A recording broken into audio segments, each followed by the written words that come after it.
اعوذ باللہ من الشیطان الرجیم، بسم اللہ الرحمن الرحیم۔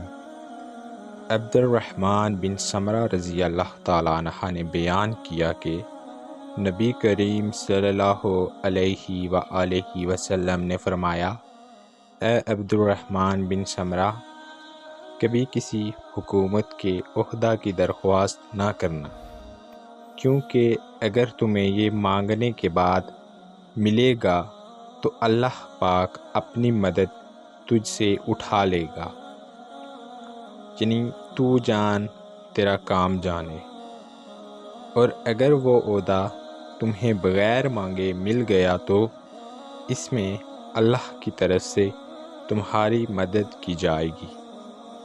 حدیث نمبر 6622۔